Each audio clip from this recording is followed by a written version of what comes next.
В эфире программа «События недели» и я, журналист Белла Кварчия. Здравствуйте. На этой неделе Абхазия отметила День Конституции. На заседании парламента с участием руководства МВД оценили криминогенную ситуацию в республике. Общественность продолжает следить за состоянием Доминики Акиртава, тяжело раненой во время перестрелки в Сухуме.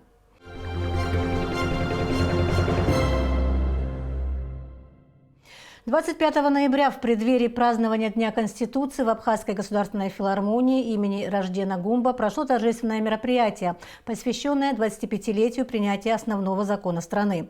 В торжественном вечере приняли участие президент Абхазии Рауль Хаджимба, зампредседателя Конституционного суда Людмила Хаджашвили, спикер Народного собрания парламента Абхазии Валерий Кварчия, государственный и общественный деятель Сократ Джинджолия. Рауль Хаджимба поздравил народ Абхазии со знаменательной датой и отметил, что 25-летие Конституции – это важная веха в истории государственности Абхазии. 25-летие со дня принятия Конституции Абхазии – это важная веха на пути возрождения нашей государственности. Реальное воплощение многовековой мечты абхазского народа о свободном и самостоятельном развитии и вхождении в мировое сообщество в качестве субъекта международного права.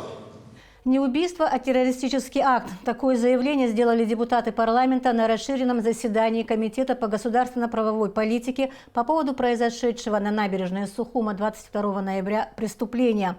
На встрече с участием руководителей всех силовых ведомств республики была обсуждена криминогенная обстановка в стране.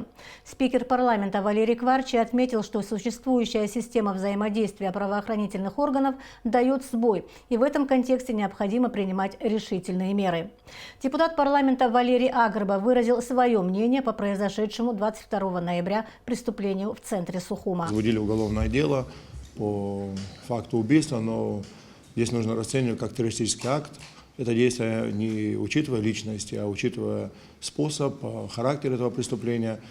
В последнее время в парламент и в соцсетях и напрямую обращались простые граждане, не говоря уж там о родственниках или заинтересованных лицах, которые, самое главное здесь вопрос о такой потере нашей безопасности. Министр внутренних дел Абхазии Гари Аржба рассказал о комплексе оперативно-следственных мер, предпринимаемых правоохранительными органами. Возбуждено уголовное дело совместно с сотрудниками СГБ и других служб, спецслужб начали проводиться оперативно-следственные мероприятия. К сегодняшнему дню имеются кое-какие результаты. Тем временем на протяжении всех последних дней абхазские медики наблюдают за состоянием пострадавшей в перестрелке Доминики Акиртава, которая находится в крайне тяжелом состоянии. 27 ноября по поручению президента Рауля Хаджимба тяжело раненую посетили вице-президент Абхазии Аслан Барциц и министр здравоохранения и социального обеспечения Тамат Сахнакия. Как позже сообщила пресс-служба Минздрава, в ходе посещения руководством медучреждения и РУП Абхазфармация были даны соответствующие поручения по оперативному реагированию на все потребности по поддержанию жизнедеятельности Доминики Акиртава, состояние которой оценивается как кома 3-й степени. 29 ноября в реанимационном отделении республиканской больницы Доминику Акиртава осмотрели российские врачи. Нейрохирург Сочинской больницы номер 4 Олег Мазманов и заведующий отделением реанимации Валерий Шустов. По сообщению пресс-службы Минздрава, российские медики согласились с ходом и тактикой лечения Акиртава.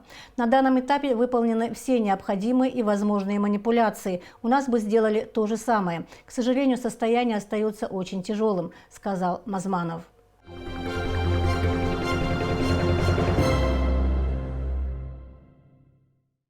На этой неделе бывшие сотрудники Центра стратегических исследований при президенте Республики Абхазия создали новую автономную научную организацию – Центр социально-экономических исследований АНО ЦСИ. Об этом они сообщили на своей пресс-конференции. ЦСИ уже зарегистрирована в Минюсте Абхазии. Коллектив экспертов во главе с Олегом Домения продолжит свою деятельность пока в здании Центра «Мир без насилия» имени Зураба Ачба. 11 ноября 2019 года президент Рауль Хаджимба издал указ об освобождении кандидата философских наук Олега Домения от должности руководителя Центра стратегических исследований и назначении новым директором юриста Гиви Габния, работавшего до этого заместителем руководителя администрации президента Абхазии. В своей пресс-конференции Гиви Георгиевич очень четко обозначил позиции дальнейшей деятельности Центра. Он сказал буквально следующее, что главным заказчиком будет президент. В наших условиях президент заказчиком не будет. Поэтому я не думаю, что мы будем каким-то образом дублировать работу друг друга. 20 ноября коллектив ЦСИ объявил о своем решении уйти с работы вместе с Олегом Домения. В числе сотрудников новой организации экономисты, социологи и психологи. Организация будет заниматься проектами в направлении экономики и социальной сферы по современным методам и подходам. На первоначальном этапе работы сотрудники нового Центра социально-экономических исследований будут работать на общественных началах. Вопрос финансирования центра в перспективе остается открытым. В дальнейшем сотрудники надеются на заказы, спонсорские поощрения и гранты. Обновленная фитосанитарная лаборатория открылась в Государственной инспекции по карантину растений в Сухуми 29 ноября. На презентации лаборатории присутствовал президент Абхазии Рауль Хаджимба. Новая лаборатория оборудована необходимыми микроскопами, дистилляторами, водяной баней и центрифугой. Задача специалистов лаборатории – проводить экспертизу продуктов и сельхозкультур как отечественного, так и импортного производства и завоза путем фитопатологических, бактериологических и энтомологических исследований. Лаборатория была впервые отремонтирована за все послевоенные годы. Теперь здесь есть все для организации необходимых исследований. Новая карантинная фитосанитарная лаборатория компактно разместилась в здании 5-го корпуса Кабинета министров республики. Ремонт вместе с установкой оборудования занял более полугода. Теперь специалисты получили возможность работать в комфортных условиях. Рауль Хаджимба призвал сотрудников Государственной инспекции по карантину растений действовать согласно своим полномочиям, а именно вовремя определять наличие возбудителей болезней, применять необходимые санкции и оповещать ответственные службы о необходимости проведения тех или иных работ. Если есть уже возможность работать вот такого рода лаборатории, то должны быть и соответствующие меры после выявления этих заболеваний. То есть должна быть законодательная база, которая будет регулировать вопросы запрета ввоза, локализации этих болезней и соответствующих мер воздействия на тех, кто занимается ввозом, предположим, тех или иных видов продуктов, или растительного происхождения, или другого какого-то товара. Передача специализированной автотранспортной техники профильным министерством для дальнейшего распределения по районам происходила на площади Свободы 29 ноября. В рамках инвестпрограммы содействия экономическому развитию Абхазии в районы республики были переданы 14 автобусов на сумму 31 миллион 781 тысяча рублей. Новый общественный транспорт получат Ачамчирский, Сухумский, Гагарский и Гудаутский районы. По одному автобусу предоставлено Министерству просвещения Абхазии и Абхазскому государственному университету. В продолжение программы оснащения школьными автобусами Республики Абхазия мы сегодня получили и раздаем по районам 10 школьных автобусов. Получат те районы, которые первый раз не попали под эту программу. И завершая эту программу, мы практически закрыли все проблемы, которые имели все наши районные отделы образования. Сейчас все районы имеют возможность возить детей в школу и обратно новых автобусов.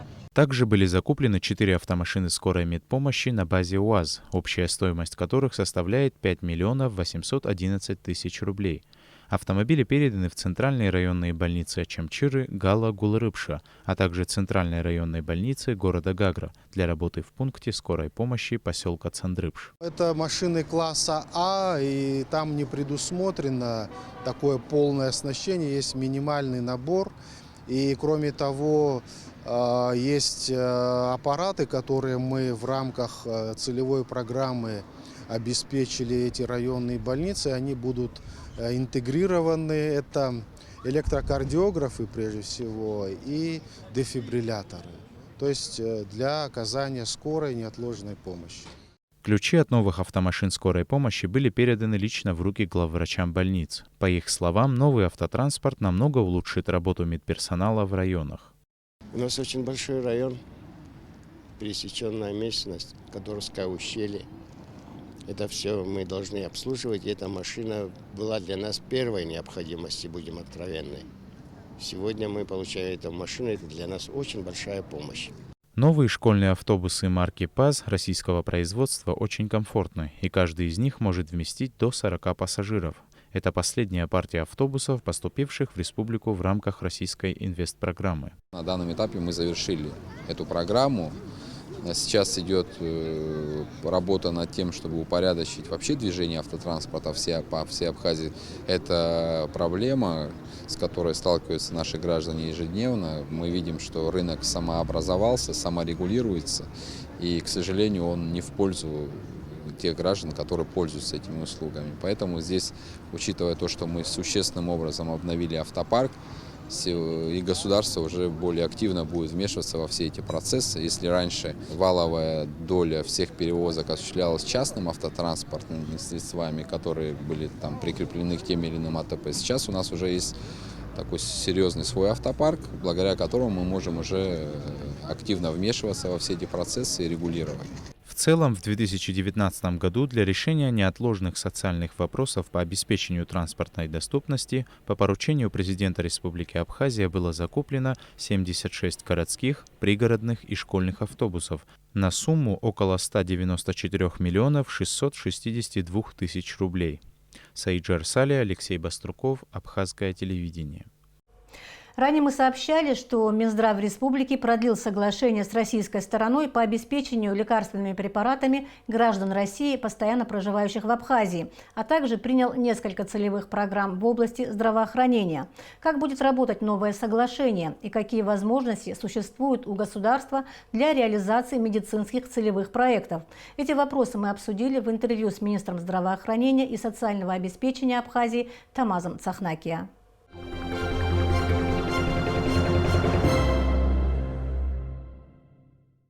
21 ноября в Сочи между Минздравом Абхазии и России было продлено соглашение. Расскажите, пожалуйста, как все это проходило, чего именно касался вопрос? Ну, как известно, 22 июня 2017 года в Москве было подписано межгосударственное соглашение об обеспечении льготных категорий граждан лекарственными препаратами и изделиями медицинского назначения. Это вот отдельные категории, 9 позиций, о которых мы говорили, когда вот подписали это соглашение. Оно работает уже в течение 2 лет. Мы создали регистр инвалидов впервые, кстати, его никогда не было. Вот, в этом регистре у нас около 8 тысяч человек льготных категорий из числа вот 9 позиций, которые были обозначены в данном соглашении.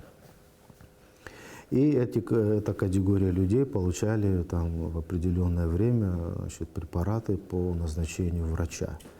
Срок действия данного соглашения заканчивается 31 декабря текущего года. И вот в Сочи мы подписали дополнительное соглашение вот к данному соглашению. И, соответственно, продлили срок его действия еще на 2 года. И вот данное дополнительное соглашение вступит в силу 1 января 2020 года. И также вот в данном соглашении предусмотрен бюджет в объеме 50 миллионов рублей российских средств на приобретение вот медикаментов и расходных медицинских материалов для вот этой категории граждан. Первоначально сколько составляла сумма по соглашению? Изначально она была 50 миллионов, так и осталась. Но эта сумма, она соответствует количеству граждан, имеющих инвалидность по заболеванию и, соответственно, владеющих российским гражданством. И вот в соответствии с этим количеством произведены соответствующие расчеты, и сумма составляет вот 50 миллионов рублей. То есть кроме сроков практически ничего не изменилось? Ничего в этом не соглашении? изменилось. Позиции данного соглашения, они прежние. Обеспечить вот эти 9 категорий льготников необходимыми медикаментами и расходными материалами при наличии российского гражданства, конечно. Будут ли какие-то сложности в реализации вот этого соглашения, не знаю, с медикаментами, чтобы они вовремя поступали, чтобы их хватало на всех на самом деле? Вот есть ли это проблема или нет? Есть определенный перечень медикаментов, который входит в эту льготу. Понимаете, это российский перечень. Вопросов с финансированием никогда не стоит. Там все своевременно, четко. Российская сторона обеспечивает ежеквартально приобретение медикаментов. Единственная проблема у нас заключалась в том, что соглашение новое, и вот техническая его реализация, иногда возникали определенные проблемы, ну, связанные с программным обеспечением, там, с механизмами взаимодействия аптечных учреждений и учреждений здравоохранения, поликлиник, например, где выписываются эти препараты. Потом у нас были всего 2 аптеки, мы дополнительно расширили сеть государственных аптек, вот на сегодняшний день, включая город Гагру.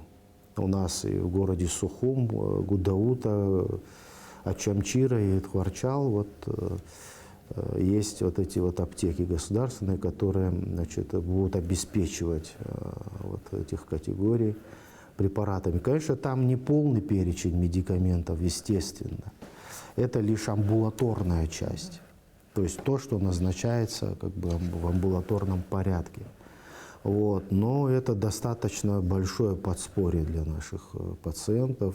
И тот факт, что сегодня в регистре, то есть в нашей электронной базе данных около 8 тысяч человек, льготников, говорит о многом. Скажите, когда закончится срок вот этого уже продленного соглашения? Но дело в том, что данное соглашение направлено на обеспечение граждан России, проживающих за пределами территории Российской Федерации. Я думаю, что эта программа будет длительно работать. Да. Теперь я бы хотела сменить немножко тему, поговорить о целевых программах Минздрава, которые будут реализовываться вот в ближайшее время. Расскажите, пожалуйста, о них, что входит в перечень, какие именно целевые программы и что, скажем так, будет реализовываться в первую очередь. На 2020 год мы представили 7 целевых программ, то есть мы оптимизировали вот, по итогам 2018 года и 3 кварталов 2019 года, проанализировав все эти вот целевые программы, которые мы проводили, значит, в 2018 году их было 12, в текущем году 10 программ. Часть программ мы оптимизировали, создали одну большую программу, вот в частности, по централизованному приобретению лекарственных препаратов, изделий медицинского назначения для государственных учреждений здравоохранения. Вот на реализацию этой программы направлено 60 миллионов рублей. Она включает в себя обеспечение экстренной помощи, приобретение 3-й линии химиопрепаратов. Ранее, вот, кстати, хочу отметить, вот, в прошлых программах вот этой позиции не было, она вновь, как бы, это новшество, поскольку есть определенное количество онкологических пациентов, которые нуждаются вот именно в 3-й линии дорогостоящих препаратов. Мы их также будем обеспечивать. Это приобретение вакцин по показаниям, там достаточно большой перечень. Это приобретение, в том числе, инсулинов, да, для больных сахарным диабетом. Это порядка 10 миллионов рублей вот из этой общей суммы будет направлено на организацию специализированной медицинской помощи в республиканской больнице, которую, собственно говоря, мы проводили все вот эти 2 года активно. Это реконструктивная ортопедия, то есть протезирование тазобедренных суставов. Мы планируем внедрить и протезирование коленных суставов. Это реконструктивная челюстно-лицевая хирургия, эндоскопическая хирургия, нейрохирургия. То есть там будут приобретаться соответствующие конструкции для выполнения операций на позвоночнике, в частности. И определенные позиции по урологии также будут представлены вот именно в рамках этой программы. Она чрезвычайно востребована. Ну и кроме того, мы заложили определенную сумму на погашение внутренних долгов перед аптечными учреждениями. Вы перечислили, сначала было 12, потом 9 программ, сейчас 7. Количество 10, потом 7. Количество сокращается. Скажите, это за счет объединения или же все-таки какие-то программы выполнены, и мы не нуждаемся в них? Да, мы не сократили, мы несколько программ объединили. Ну, например, такая программа была, как улучшение материально-технической базы отделений станций скорой помощи, мы ее выполнили. То есть мы приобрели на первом этапе 8 машин скорой помощи класса А на базе «Газеля» и «Соболя», вы знаете. А в 2018 году мы их оснастили оборудованием. То есть эта программа завершена. Кстати говоря, в этом году мы приобрели еще 4 машины скорой помощи на базе УАЗа, это класса А, и в ближайшие дни будем передавать учреждениям. Все остальные программы, которые по сути своей направлены именно на лекарственное обеспечение по тем или иным направлениям, мы объединили в одну программу. И поэтому сейчас будем ее реализовывать в таком объеме. Скажите, финансирование программы проблема или как она будет обеспечиваться? Это государственный бюджет, естественно. И по мере финансирования мы будем ее реализовывать. Кстати, я еще хочу очень важный момент отметить. Мы будем ужесточать контроль исполнения данных программ, и не только этой программы, и всех остальных программ. Будем очень строго и жестко отслеживать, как эти медикаменты, расходный материал доходят до пациента. Ведь Министерство здравоохранения осуществляет заявки учреждений. Учреждение получает по определенной заявке перечень препаратов и расходного материала, передает ее в учреждение. И на том этапе, когда идет уже распределение этих медикаментов по структурным подразделениям учреждения, там возникают проблемы. И, кстати говоря, наши проверки, которые проводятся и по сей день, выявили определенные проблемы, в том числе в рациональном использовании, распределении. А какой механизм проверок? Разные способы. Мы создаем постоянно действующую ревизионную комиссию при министерстве. И кроме того, там в каждом учреждении есть материально ответственные лица. В программе предусмотрены, допустим, на этот квартал такое количество медикаментов и расходников для оказания ургентной, то есть экстренной медицинской помощи. Отдельные категории, льготники, безусловно, там они будут обеспечиваться в более широком формате, на весь курс лечения, допустим. И, кстати, на 2020 год мы, наконец, примем постановление о гарантированном объеме бесплатной медицинской помощи. Оно будет действовать в течение 2020 года. И в этом постановлении будет четко расписано, на что человек может рассчитывать в учреждении бесплатно. Конечно, это не будет полный объем, мы не сможем все освоить. Но какой-то объем человек должен получить. Это совершенно однозначно. Программа направлена на оказание помощи всему населению. То есть сможет она охватить всех нуждающихся в таких услугах? Знаете, мы же формировали целевую программу, исходя из потребностей. Какое количество пациентов пролечено, сколько пациентов поступило с экстренной патологией, сколько произведено операций, других манипуляций. И исходя из этого, мы прогнозируем определенное количество, с определенным резервом, естественно, на оказание, в первую очередь, неотложной помощи, конечно. Это цель.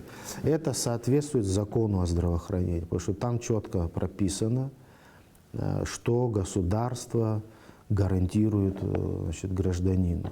Оказание неотложной помощи, служба родовспоможения, материнства и детства, борьба с инфекционными заболеваниями, туберкулез, психиатрия, онкология. То есть эти позиции, они должны быть четко обозначены Кстати, вот целевые программы, собственно, это и государственные гарантии. Но у нас будет отдельное вот постановление правительства, которое мы уже подготовили. И сейчас будет оно согласовываться с соответствующими ведомствами. И там это будет четко прописано.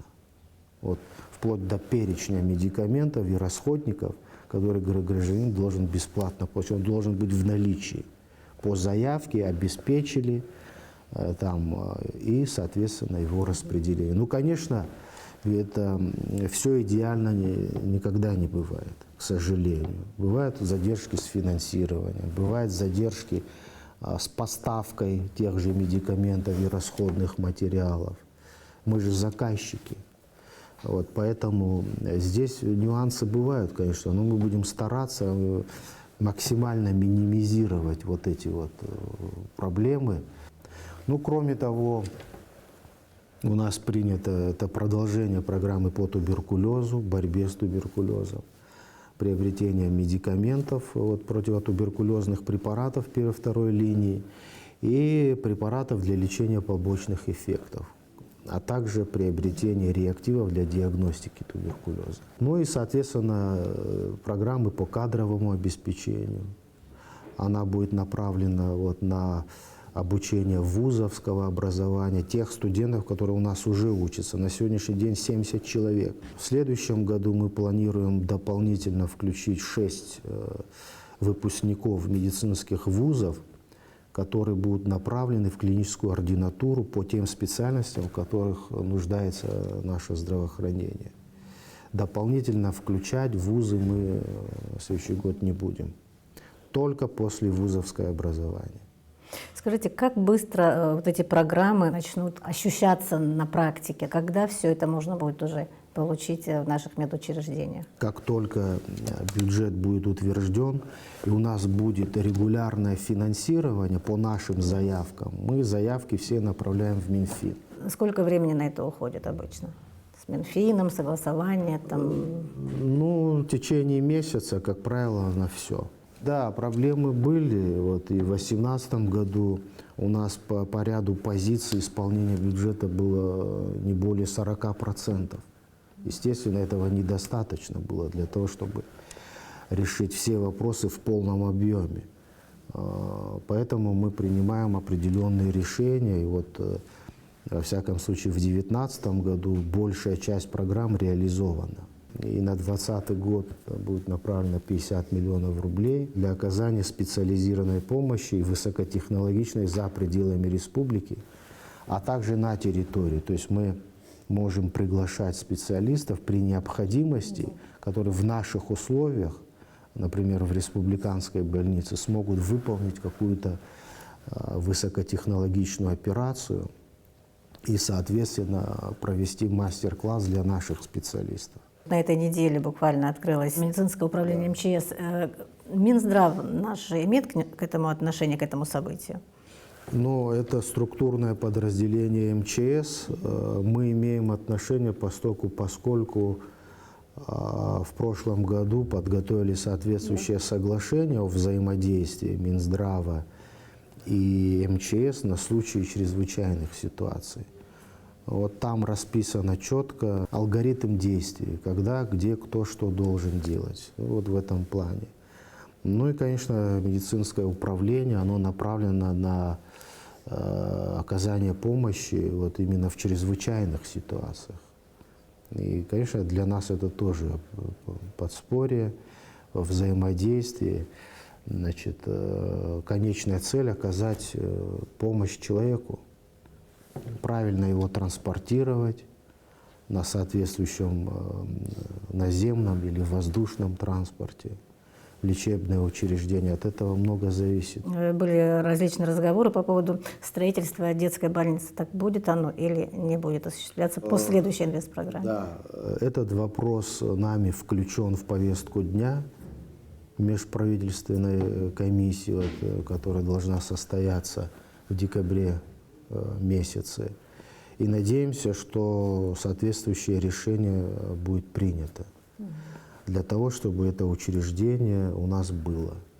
Вы помните, мы как-то с вами обсуждали тоже этот вопрос. Это наша очень важная цель.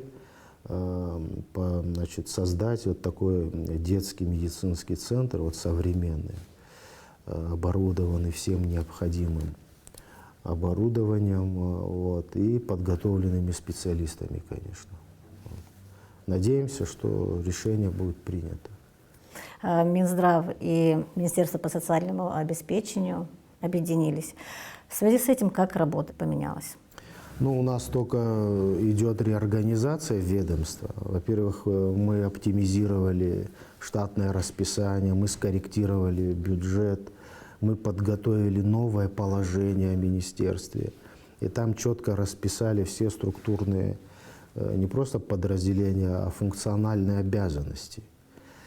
Кроме того, мы подготовили проекты уставов новых подведомственных учреждений. Вы знаете, что ряд фондов перешли в качестве государственных учреждений от министерства. И после того, как вот эта реорганизация с правовой точки зрения вступит в силу, там же есть сроки, да, вот мы начнем работать. Это будет вот с января 2020 года, уже в новом качестве, когда все процессы правового характера будут завершены.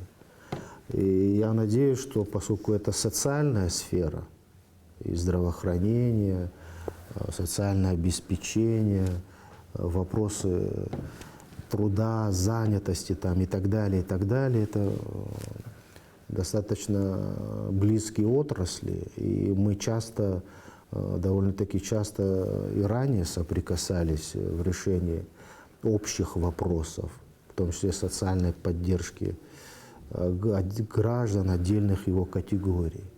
Минздрав очень часто оказывал содействие в этих вопросах.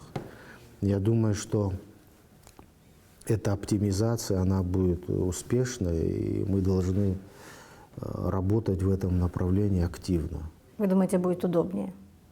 Но я рассчитываю на то, что это даст свои положительные результаты. Посмотрим. Все зависит от нас. Благодарю за интервью. Спасибо. Удачи в вашей работе.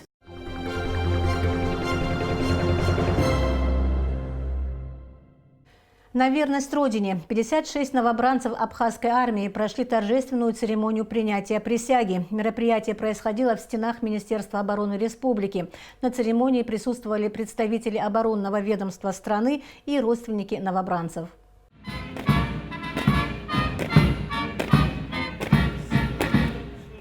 Чеканя стройный шаг, они гордо маршируют под звучание мелодии военного оркестра, чтобы дать клятву на верность Родине. Уже по сложившейся традиции торжественная церемония принятия присяги проходит на плацу Министерства обороны Республики. Для каждого из новобранцев сегодня особенное событие, к которому они тщательно готовились. До принятия присяги молодые люди прошли курс молодого бойца в учебном центре Министерства обороны. Для этого очень долго ждал, на самом деле. После того, как ты сюда приходишь, ты понимаешь, насколько ты не то чтобы силен, насколько ты выносливый и так далее. Вот я, например, за время прохождения своего курса молодого бойца понял многое в том плане, что на что я сам способен как человек, что я могу выдержать, что я не могу выдержать. И этот день, непосредственно день присяги, день принятия военной присяги, очень важный. На самом деле мы не просто слова произносим, мы произносим клятву, в которой клянемся, обязуемся действительно защищать нашу Родину, защищать ее независимость. Как отметили в оборонном ведомстве, молодое поколение достойно завершило начальный период службы и готово к ее дальнейшему прохождению. Я бы хотел поздравить сегодня молодое пополнение, которое приняли присягу в добрый путь.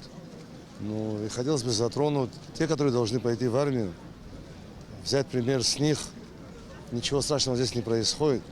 Все нормально, все хорошо. Все сытые, одетые, обутые. Родину надо защищать. В армии у молодого человека вырабатывается характер, дисциплинированность, стойкость. Мы гордимся сегодняшними военнослужащими. Они настоящие патриоты своей Родины. Хочу пожелать им успехов во всех начинаниях. Поддержать новобранцев абхазской армии пришли их родственники и друзья. Каждый из них наблюдал за торжественной церемонией с чувством гордости за своих близких. Торжественно присягаю на верность своей родине, Республике Абхазия. Клянусь свято соблюдать ее конституцию и законы, строго выполнять требования полоцких устав.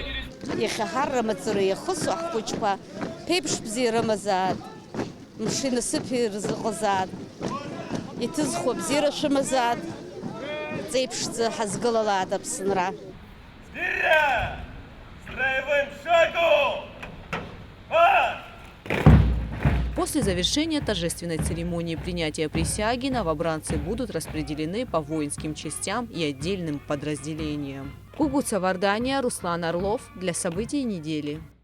Интернет-зависимость – это дело привычки или медицинский диагноз. Согласно проведенным исследованиям, чрезмерное использование гаджетов негативно сказывается на психическом здоровье человека. И в первую очередь это касается детей. А когда речь идет о школьниках, то ко множеству побочных факторов прикладывается и плохая успеваемость. Наши корреспонденты постарались изучить проблему. Смотрите специальный репортаж Амелии Бисмарк.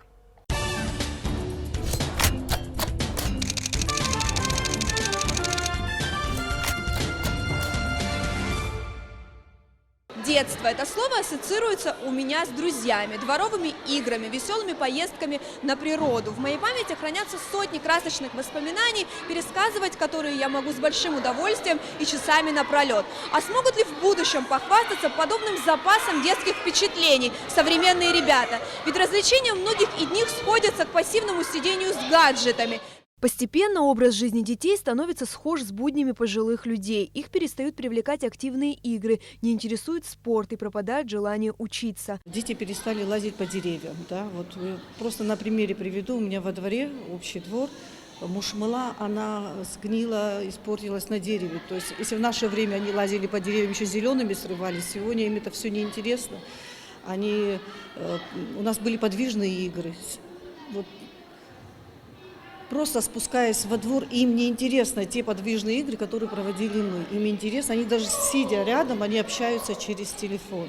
Современные дети интерпретируют реальность в виртуальное пространство. Именно в нем они создают группы по интересам, играют, а также наблюдают за жизнью знаменитостей. В Инстаграме я слежу за разными звездами, как мировой футбол. Захожу в соцсети, играю иногда в игры, и иногда, если я что-то не понимаю по урокам, я могу найти это в интернете. У меня есть аккаунт в Инстаграме со слаймами. И мы все, у нас в классе есть 4 человек, кажется, которые увлекаются слаймами. И вот мы вместе общаемся. У нас есть группа в WhatsApp. Игры очень интересные, и мне очень нравится.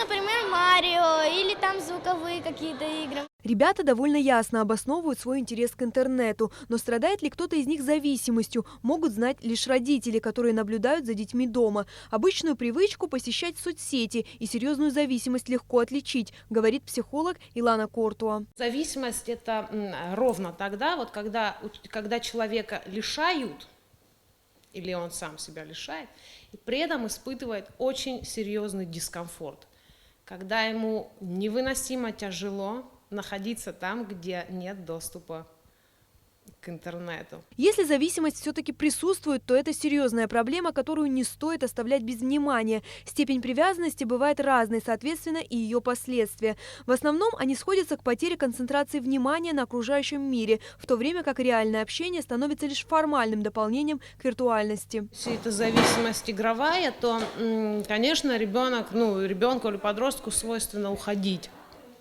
так скажем, вот в этот виртуальный мир, и у него, естественно, нарушаются отношения с действительностью, у него нарушаются отношения с окружением социальным, у него, в общем-то, он может быть замкнутым. Школьные учителя стараются ограничивать время использования гаджетов детьми, чтобы предупредить последствия подобного увлечения. Они утром приходят, телефоны сдают, я их прячу, и поэтому у нас тут проблемы с этим нет.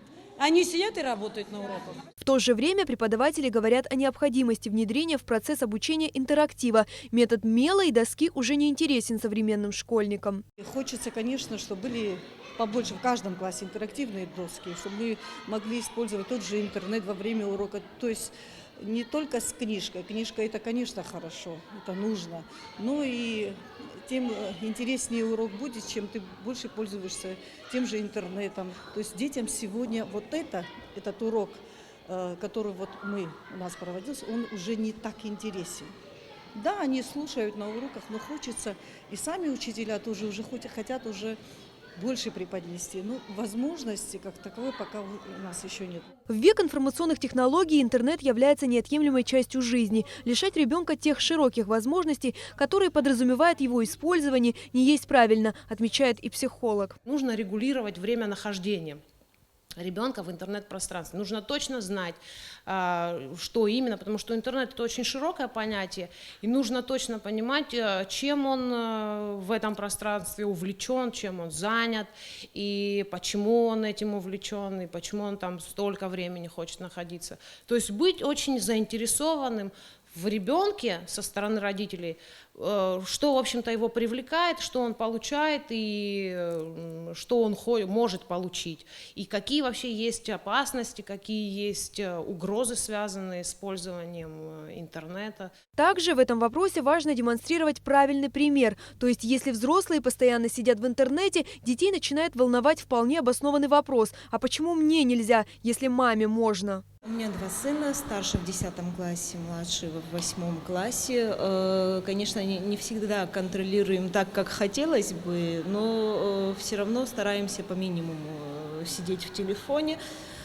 Ну, час-два как бы все равно умудряются сидеть после того, как сделаем уроки. И, естественно, суббота, воскресенье побольше. И мы их гоняем, но сами тоже недалеко от них ушли. Но в основном сериалы смотрим. Среди опрошенных школьников были и те, кто старается рационально использовать свое время и не засиживаться в интернете. Я считаю, что я держу много, 2 часа в день. Я хочу поменьше сидеть и стараюсь каждый день сидеть в нем поменьше. У меня есть специальное экранное время. В день я сижу минимум 2 часа. Я стараюсь уменьшать. Но больше всего я люблю футбол. Если я держу телефон, это только про футбол. Чтобы воспитать вдумчивую личность, необходимо уделять ребенку немало времени, обращая внимание на его интересы, в том числе и виртуальные. Современные дети уже с 2 лет умеют снимать блокировку с мобильного телефона и легко пользуются поисковиками. Значит, ранний возраст – это самое подходящее время, чтобы начать прививать культуру пользования интернетом и избежать проблем в будущем. К слову, самое серьезное из них – это цифровое слабоумие. Амелия Бисмарк, Дэвид Анкваб, Абхазское телевидение. В пятницу вечером в Абхазской государственной филармонии в Сухуме прошел очередной этап финала Абхазской лиги КВН. Встречались сухумская команда «Авангард», команда из Пицунды «Сейчас все будет», победители прошлого сезона представители армянской диаспоры «Армянский двор», а также «Дождевой удар» из Хуарчала. В планах у организаторов Абхазской лиги КВН собрать команду от Абхазии и принять участие в зимнем фестивале КВН в Сочи в 2021 году. Генеральным спонсором игр выступила компания «Аквафон». На игре побывал Саид Джарсалия. Первая игра сезона по традиции прошла в 2 этапа – приветствие и разминка. В рамках приветствия, в котором организаторы не стали ограничивать игроков определенной темой, команды должны были представить юмористическую сценку или короткие скетчи. Первыми вышли на сцену ребята из команды «Армянский двор». Армянский электрик! Здравствуйте, нам нужно поменять вот эту лампочку, вот эту сейчас сделаем.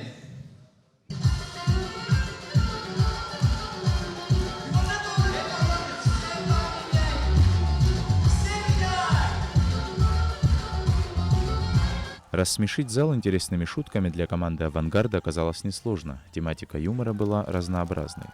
У нас живут такие уникальные люди, как Камила. Пожалуйста, человек вчера зарегистрировалась в Инстаграме, и у нее больше прямых эфиров, чем у абхазского телевидения. Это только за 1 час. Да, или вот Амирчик, умнейший мальчик, умнейший. Амир настолько умный, что не поступил в АГУ. К сожалению, не столько, сколько хотелось бы, команд принимают участие. Допустим, как в прошлом сезоне у нас было 9, в этом сезоне пока 4, но обещали добавиться еще 2. Спасибо хочется выразить всем, кто нам помогает, и в первую очередь это генеральному спонсору теперь уже игр Абхазской премьер-лиги КВН, это сотовая компания «Аквафон». Надеюсь, что наше сотрудничество на этом не закончится, мы будем продолжать и вместе развивать совместно в Абхазии КВН. Все команды показали себя с лучшей стороны, а зрители получили массу удовольствий. Добрый день, девушка, может познакомиться? Занято. Девушка, может выпьем с вами чашку кофе? Занято. Девушка, ну... Занято. Слушай, я не понял, вы все здесь с 93-го года загораете, а? Отличительной чертой второго сезона стало то, что до финала ни одна из команд не выбывает из турнира. Баллы, набранные командами в ходе 3 игр, будут суммироваться, а 2 команды, набравшие наибольшее количество баллов, выйдут в финал. Еще одна команда-финалист будет определена зрителями в ходе голосования в социальных сетях. Таким образом, в финале второго сезона встретятся 3 команды. Стук в дверь. По высоте и силе ударов Тарс понял, что это девушка. Высокая, испуганная блондинка. А, это вы, комиссар Капитания? За вами не было хвоста? Да вроде нет. КВН – игра, культурное значение которой сложно переоценить. Она воспитала не одно поколение веселых и остроумных ребят. КВН способствует развитию творческого потенциала нашей молодежи. Также КВН, он собирает в одном месте, дает возможность выступить нашей перспективной, толковой молодежи. И наша компания «Аквафон» всегда пытается оказать помощь нашей талантливой, одаренной молодежи. В течение этого сезона мы будем оказывать всевозможную помощь ребятам, да, и они большие молодцы, они очень такие толковые, очень такие энергичные. Мы рады этому сотрудничеству. Компания «Аквафон» поддержала организаторов данного события, так как считает важным и нужным оказывать помощь проектам, дающим уникальные возможности для развития индивидуальности молодых людей и раскрытия их творческого потенциала. Саид Джарсали, Алексей Гухава, Абхазское телевидение. На этом наша программа подошла к концу. Я желаю вам всего доброго и до встречи в эфире.